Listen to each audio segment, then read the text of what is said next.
1 더하기 1이 무한대가 되는 시간 1프로TV가 여러분을 찾아갑니다. 각 분야의 1프로 최고 전문가들이 모여 펼치는 지식의 향연 지금 시작합니다. 1프로TV 꼭 구독해주세요. 옆에 계신 분은 김치영 기자님입니다. 인사 한번 더 할까요? 중간에 오늘, 자꾸 네. 누구냐 자꾸 물어보시는 분들이 있길래 이프로님이 오늘 뭐 잠깐 자리를 비우셔서 네. 제가 대신 왔습니다. 저 김치영 기자고요. 네. 손에 잡히는 경제 등 라디오 방송에는 좀 많이 나와서 목소리는 익숙하실 텐데 네. 아무튼 뭐 오늘 큰 부담 없이 잘 듣고 가겠습니다. 김상훈 기자님 어서 오세요. 아, 네, 닉님이 김상훈님 김상훈 기자입니다. 네. 네. 오늘은 재밌는 얘기 준비해 아, 오셨네요. 네, 조금 말랑말랑한 블랙프라이데이. 얘기인데 예. 다음 주에 시작하죠. 많은 분들이 아마 기다리는 글로벌 세일 행사 중에 하나일 텐데 네. 이게 얼마 전에 끝난 코리아 세일 페스타. 이것도 원래는 미국의 블랙 프라이데이를 조금 전 솔직히 말해서 하는지도 잘 몰라요. 그렇죠. 그래서 왜 코세페 코리아 세일 페스타는 왜 이 모양이냐 네. 이런 분들이 많이 계시는데 우리는 코리아 세일 페스타는 블랙 프라이데이처럼 될 수 있을까? 못 되면 이유는 뭔가 뭐 이런 내용을 준비해 와봤습니다. 네네. 나는 블랙 프라이데이 얘기해서 어디 가면 뭐 싸게 사주나 싸게 살 수 있나 정보 주시는 줄 알았더니 네. 그건 아니군요. 제가 쇼핑을 잘 못해서 네. 블랙 프라이데이 관심들이 많죠. 이제 네. 블랙 프라이데이. 왜 이렇게 블랙 프라이데이는 뭐 싸니까 그렇죠. 뭐 요즘 직구 하시는 분들도 많으니까. 그렇죠. 블랙 프라이데이는 진짜 정말 싸죠. 이게 네. 뭐 박리담회 같은 건데 얼마나 많이 팔리면 이게 뭐 이렇게 싸냐 네. 이렇게 네. 궁금하시는 분도 있을 것 같은데 표를 조금 보시면 사진 좀 보여주시겠어요? 네, 이게 지난해 블랙 프라이데이 때 얼마나 많이 팔렸는지를 보여주는 그래프입니다. 9월부터 블랙 프라이데이까지 팔린 판매 동향 추이인 건데 딱 블랙 프라이데이 때 어마어마하게 많이 치솟죠. 와. 파란색, 빨간색 이게 뭐를 이게 뭐 위한- 지역입니다. 이 파란색이 지역이요? 네 아하. 아메리카 북미. 그건 지역이고 네. 평소에 그러니까 블랙 프라이데이 때 평소에 한 2배씩 막 팔리고 이런 거네요. 거의. 어마어마하게 많이 팔리죠. 얼마나 많이 팔렸나 금액을 조금 보시면 이게 네. 지난해 전미 소매협회에서 뭐 12월 1일쯤에 올해 블랙 프라이데이 때는 이만큼 팔렸을 것이다라고 하는 예상치를 내놓은 건데 예. 이게 7,553억 달러, 우리나라 돈 한 900조 되죠. 이게 그래서 블랙 프라이데이의 어원도 사실 여기서 오는 건데 네. 회계장부상 전날까지는 적자였는데 레드라고 하죠. 딱 블랙 프라이데이 데이 때부터 흑자, 블랙으로 돌아선다. 그래서 블랙 프라이데이라는 이름이 그래서 붙다고 블랙이에요? 하더라고요. 네, 되게, 맞습니다. 되게 좀 이상하긴 해요. 우리가 뭐 블랙 먼데이 할 때는 그쵸. 블랙 되게 안 좋은 건데 또 여기서는 다크다크한 블랙이라 그러면 느낌은 좋은 아닙니다. 거야. 아, 도대체 그러네요. 뭘 그러네요. 예전에 네. 저 2% 없으니까 진짜 미국 얘기 자세히 이렇게 해서 진짜 좀- 경험하셨을 거 아니에요. 실제로 아니 그 특강 가셨을 진짜로 때. 블랙 프라이데이 네네. 딱 이때 되면 추수감사절 때 딱 모여서 다 네. 같이 칠면조 요리 맞습니다. 이렇게 가족끼리 먹은 다음에 네. 자 이제 밥 다 먹었으니까 우리 쇼핑 가자 하고 딱 쇼핑 그게 완전 관행이더라고요. 그렇죠. 그래서 야밤에 밤 12시 1시 차들이 막 그 쇼핑센터 가는데 차들이 막힐 정도로 그 다들 우리 추석 때 모여서 가족들끼리 저녁 먹고 맞습니다. 고수업 치거나 윷놀이 하거나 하는 것처럼 쇼핑이 그냥 거의 쇼핑하는 게 진짜 관행처럼 그렇게 돼 있다고. 거의 뭐 열광한다는 표현이 맞을 것 같은데 예. 그래서 이렇게 싸게 파는 이유 중에 하나가 이게 직매입이라고 하는 방식 때문인 건데 그게 왜 우리는 안 되느냐를 이해할 때 굉장히 중요한 개념입니다. 네. 미국 같은 경우에는 백화점이나 가전 판매점이 대부분 그 제조업체에서 물건을 떼와서 창고에다 쌓아놓고 파는 건데 이렇게 팔다가 뭐 신상이 나올 때까지 다 팔아야겠죠. 근데 그 전에 이제 뭐 안 팔리게 되면 이 재고를 떨어내야 손해를 떨어내는 건데 네네. 그래서 안 팔리는 물건들을 딱 추수감사절 다음 날부터 대규모로 세일을 하는 겁니다. 그래서 대량으로 구매를 했기 때문에 싼값에 구매를 했기 때문에 싼값에 팔 수 있는 거죠. 그러니까 2021년 예를 들면 삼성 TV를 네. 그렇죠. 잔뜩 사놓고 팔려고 했는데 11월이 다 지나도록 이게 다 안 팔렸다. 그러면 한 달 내에 다 떨자라고 하고 그쵸. 블랙 프라이데이 때 싸게 판다. 맞습니다. 잘 팔리는 품목도 있겠지만 안 팔리는 품목도 있으니까 그런 품목들을 되게 싸게 파는 겁니다. 우리는 왜 그렇게 우리도 그렇게 하면 되잖아요. 우리는 왜 근데 할인을 별로 이게 안 뭐 해요? 유통구조의 차이인 건데 네. 뭐 한국 같은 경우에는 조금 복잡하기는 한데 우리나라 백화점들이 많이 쓰는 방식은 특약 매입이라고 하는 거예요. 그건 뭐예요? 특약 매입은? 조금 이름에서 좀 다크다크한 네. 느낌이 나죠. 네, 네. 이 표를 조금 보여드리면 이게 특약 매입이랑 직매입의 차이인 건데 특약 매입은 백화점이 외상으로 사오는 겁니다. 판매 주체가 납품업체라서 이제 판매에서 나온 매출에서 백화점이 수수료를 떼가고 남아 있는 재고도 납품업체 그대로 가지고 갑니다. 그게 무슨 말이에요? 다시 한번. 그러니까 특약 매입이 아니라 무상 매입이네. 외상으로 매입하는 거다. 네네네.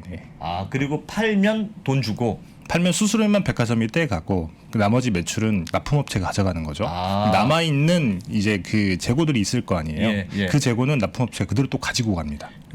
리스크는 하나도 안 지는 판매 방식. 그렇죠. 그러니까 떨이 판매할 재고 상품이 없다는 거죠. 나도 저렇게 팔고 싶다. 우리나라는 대부분 저렇게 해요. 그렇죠. 제가 또 다른 표를 하나 보여드리면 대부분 그렇다기보다는 이제 사람들이 블랙 프라이데이 같은 대규모 세일 행사 때 사고 싶어하는 품목들을 가지고 있는 네. 업체들, 뭐 네. 백화점, 아울렛 대부분의 사람들이 의류 같은 걸 많이 사고 싶어하잖아요. 네네. 의류, TV 뭐 그쵸. 그런 거죠. 뭐. 평소에 전자제품. 비싸서 사지 네, 못했던 것들 이런 것들을 파는 유통 채널들은 대부분 직매입 비중이 굉장히 낮고 이런 식으로 판매를 합니다. 그러니까 얘네들이 참여하지 않게 되면 사실 뭐 코리아 세일 페스타 같은 데서도 네. 대규모 세일 행사가 나올 수 없는 거죠. 극명하게 드러나지 않습니까? 편의점 직매입 거의 100%, 백화점 4.1%.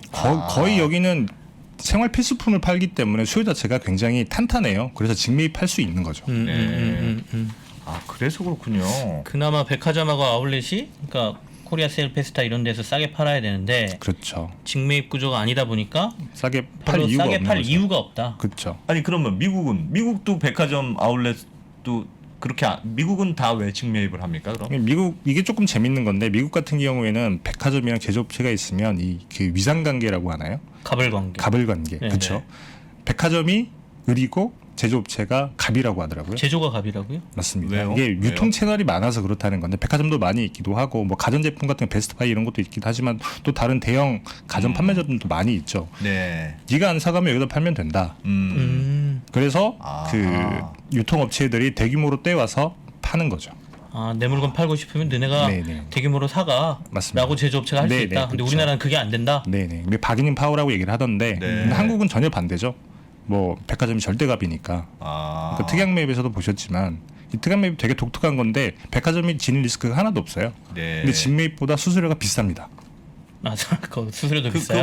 그건 무슨 말이에요? 리스크가 크지 않은데 백화점이 받아가는 돈이 더 많다는 거죠. 그러니까 내가 사오는 것도 아니고 안 팔리면 납품한 너희들 네네. 책임이고 나는 팔린 것만 하고 수수료를 받는데 그 수수료가 직매입으로 사와서 내가 리스크를 안는 것보다 더 많이 받는다. 맞습니다. 되게 신기한 거죠. 근데 사진을 근데 저도 그렇게 하고 싶다. 한국에서는 유통 백화점 사업할 만하네요. 그래서 그 사진을 하나 더 보여드리면 네. 이게 그 거래 방식별로 수수료인데 특약 매입이 제일 높죠. 이게 어디요? 백화점? 백화점. 백화점 특약 매입. 백화점에 수수료가 수수료가 제일 높습니다. 백화점에 투자해야 될 이유가 여기 있는. 어마어마하네. 그래서 사실 백화점을 놓고 이런 비판들도 많이 나오는데 네네. 얘네가 뭐 유통업체냐? 유통업체가 아니다. 이게 뭐 임대사업자지. 그러면 우리는 예를 들면 코리아 세일 페스타? 네, 그런 거 할 때는 그럼 할인을 할 때는 네. 내가 직매입 해온 거를 내가 갖고 있던 재고를 싸게 파는 게 아니고 저기 김치형 납품업자한테 와서 야 좀 와서 좀 싸게 좀 팔아, 내놔봐 이렇게 하는 거네요 일종의.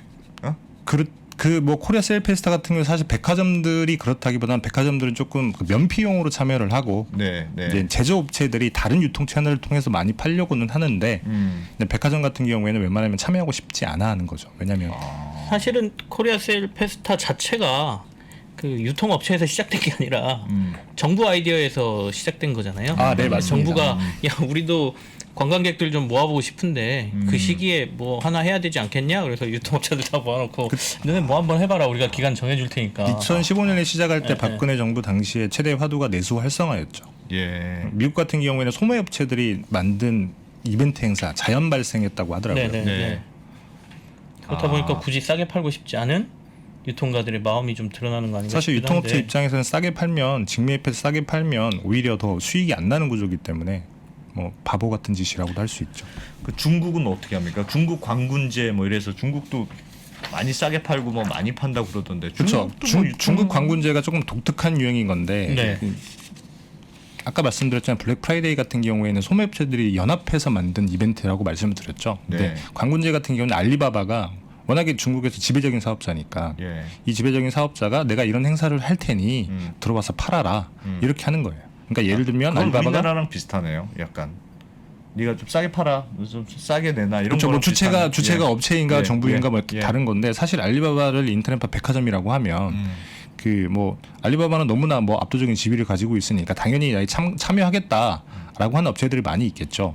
그런 업체들을 끌어들이기 위해서 또 알리바바도 직매입이란 걸 해요. 그러니까 주요 상품들은 미리 사놓고 준비를 하는 거죠. 딱 하루니까 그렇게 많이 필요하진 않겠죠. 그러니까 주요 상품들을 직매입을 해서 싸게 팔 수 있게 해놓고 그런 업체들 들어오면 실제로 그렇게 파는 거죠. 그래서 사실 광군제가 평균적으로 봤을 때 세일 할인율은 굉장히 높습니다.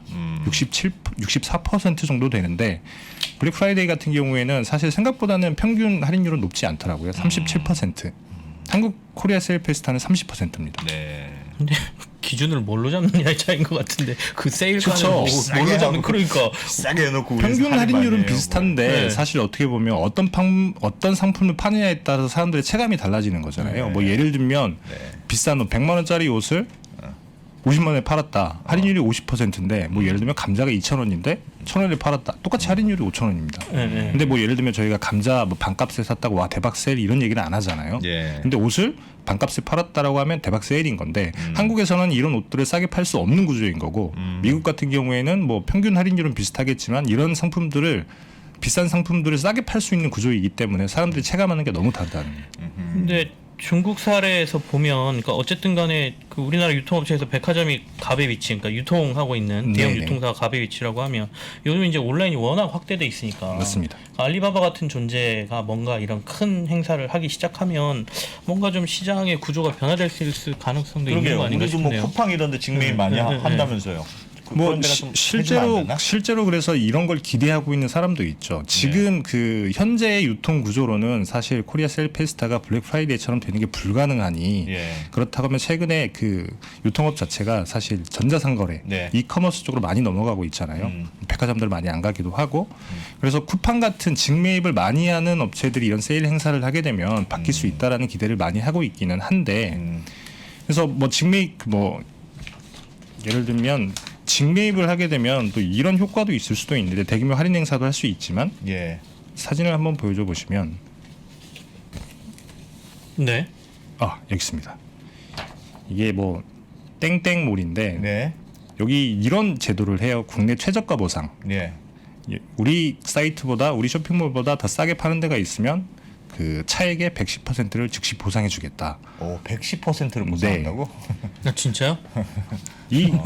이 쇼핑몰이 이렇게 할 수 있는 이유는 상품을 100% 다 직매입을 합니다. 네. 네, 여기는 직매입을 해서 특정 시기에 싸게 팔겠다가 아니라 연중 싸게 팔겠다는 거거든요. 이런 것도 가능하고 사실 그래서 쿠팡에 기대를 하는 이유가 쿠팡이 또 직매입 비중이 90%나 돼요. 네. 그래서 다른 이커머스 기업들이랑 달리 직매입 비중이 높으니 그러면 쿠팡에서도 이런 대규모 세일 행사를 할 수 있는 거 아니냐. 그리고 다른 이커머스 기업들도 이런 식으로 직매입을 늘리게 되면 우리나라에서 네. 코리아 세일 페스타도 블랙 프라이처럼 될 수 있는 거 아니냐. 이런 기대를 하는데 근데 사실 쿠팡 같은 경우에 주력 상품이 이마트랑 상품이 되게 비슷하죠. 명품이 별로 없다. 그렇죠. 사람들이 사고 싶어하는 비싼 물건들을 파는 곳은 아니에요. 편의점과 비슷하다. 그렇죠. 그래서 뭐 미국의 아마존 이런 데들도 사실 추수감사절 다음 주 월요일 날 사이버 먼데이라는 걸 하는데 이것도 네. 뭐 광고제랑 비슷합니다. 이런 업체들이 그때만 굉장히 비싸게 파는 거죠. 알겠습니다. 알겠습니다. 김상훈 기자 고생하셨습니다. 네, 감사합니다. 수고했습니다. 네.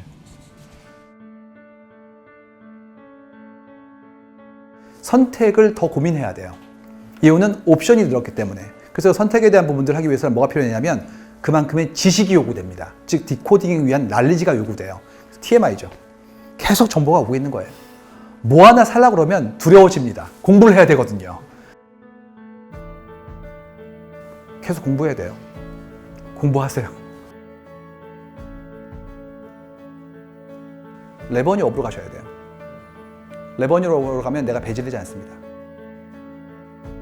3프로TV 채널의 공개 영상에서는 전달할 수 없었던 심화되고 체계적인 12개의 핵심 커리큘럼을 담았습니다. 또한 작년에 많은 분들이 좋아해 주셨던 3프로TV를 빛낸 투자 전문가들의 자필 투자 덕담과 격언이 들어간 3프로TV 다이어리와 함께 2022년도 잘 준비하시기 바라겠습니다.